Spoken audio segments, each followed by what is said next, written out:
G'day folks. Well, I'm going to draw the winner. It's a 2-horse race.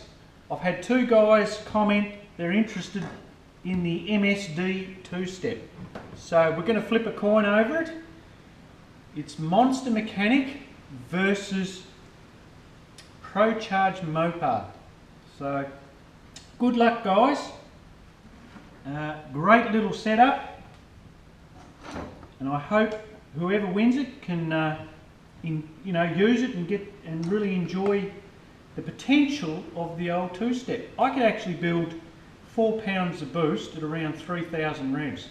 So if I had probably say a 3.5 stall converter, you could sort of build your 4 pound of boost quite easily before you sort of launched.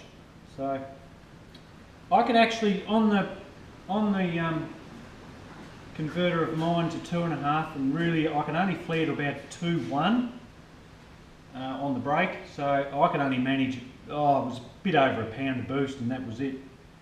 So I'll never use it. I'd rather someone else use it, and it makes my day. Well, we'll go Monster Mechanic can be heads and Pro-Charge Mopar can be tails. Good luck guys. There you go, heads. Well, Monster, you've got yourself a 2-step digital MSD. Great little box, really is. Just message your address details in PM me, private message my YouTube channel, and I'll get that out in the next few days when I get a chance. I've got the instructions for it too, and good, yeah, well done mate. Alright, well, guys, I'm going to need a little mouthful of Ribena blackcurrant juice to let you know what I've gone and done. Oh, goodness me.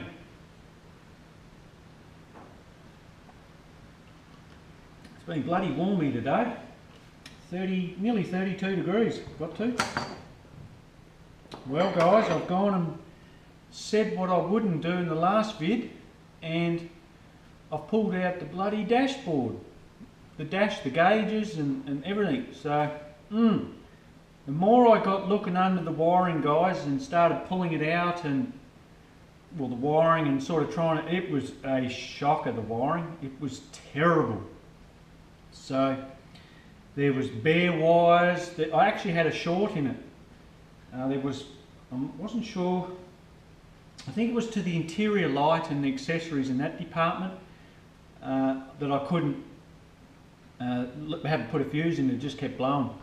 And what it was, I had about 3 or 4 wires that were fused together, and they were touching the column right up underneath behind the dash, and it was a bloody mess. It really was. It's just been attacked, over the years, people with stereos and doing bloody shit to it, and I decided to pull it out, the dash. It just got beyond the joke. So in the finish I ended up sort of gently, I got it out beautifully, it's in really good condition still, but I did the crazy thing guys, and I've advertised it, but I've had no interest in it, thank God. So I'm actually just decided now, it was a knee-jerk reaction to sell the dash, I don't know why, but I'm actually going to keep it. I've decided, no, I'm just going to stash it away and keep it, because you never know, you never know. As far as I can see, I can't see myself putting it all back together and putting it on the street. I'm not going to do that. I just want to do what I want to do with the car, and this is satisfying every desire, as far as my circuit racing addiction goes. So yes, I'll show you guys, but it's just allowed me to just take this car to the ultimate level that I really want to take it guys, because at the end of the day I really want to dial this car in, and just keep improving it, and I want it as light as possible. I want it as less complicated as possible too. less to go wrong, so I can get the ultimate reliability. So, and that's what it takes, guys. Sometimes you just got to bite the bullet, and it doesn't look pretty, but at the end of the day, for me, I can see that this is just simplifying everything. It really is. I've pulled the handbrake out of it, all the cabling, and the assembly mechanisms that were hooked up to the drums at the rear, so I've got rid of all of that. I've pulled out the steering, not the steering, the, what do you call it, the speedo cable that runs through to the box. Pulled all that out. We've basically got every wire out of the car, all up around the engine bay, everything. That's all sort of pulled out of it. I've still got the bit of wiring that comes from the rear of the car, of the tail lights, so I've got to hook that up. And now I can run a decent, I've actually put a, looks like a probably 30mm hole in the firewall down there, and that's where basically straight from the starter motor I'm running all my feed lines for my wiring and my oil pressure line, my boost signal line for the water methanol is going to go there as well. I'm going to mount my ignition system inside, so everything's sort of going to be inside, kept dry, away from the heat source, and it's going to be bloody fantastic and very simple to work on, and very easy to diagnose if there ever is a problem, guys. I've pulled all the ducting out from underneath, so we're going to have incredible airflow come through the cab now. It's just going to be sensational, because it used to get bloody hot in here, and it wasn't a lot of airflow, and I actually had these flaps were shut.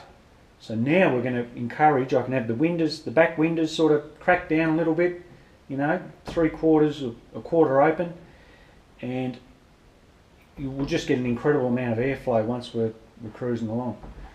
I've got the, look at this, guys, I've put the, it's only just temporary mounted there. I'm going to make up a nice little setup, but for now I've got my boost controller mounted there, so we can control boost levels inside the cockpit now. Got everything that you don't need in the engine bay that can be routed inside the cab. That's what I've gone and done, guys. So it's, oh, look, it's just brilliant. I'm really stoked. I am really stoked. I'm going to mount a switch. I'm actually starting the car on that part of the panelling now, so it won't be hooked up to here anymore. So it'll be nice and simple with some switches and a push button start with a relay, and it'll be great. I'm going to use some of this. I've got some of this left over, and that's going to be the panel that I'm going to use for the control panel, and I'm actually going to mount it a little bit different. I've changed my mind on design, and the next vid you'll probably see it sort of mounted, and I'll start marking it out, and we'll configure where we're going to put all the controls and the rest of it. So yes, very excited, guys, very excited. So we're simplifying everything, and we've pulled about, I don't think I mentioned it earlier, but we've pulled about 30 kilo out of it. I started weighing up stuff as I was pulling it out. So we're basically, the weight of the cage, we've sort of nearly gained, not quite. So it's brilliant. I'm really stoked. Yes, taking this beast to the next level, guys. She's going to be a beast of a thing. So I can't wait. Alright, guys, well, that's my little update for now. Congratulations, Monster, on your little win with the two-step. I'll pop one up soon, and I'll catch you later.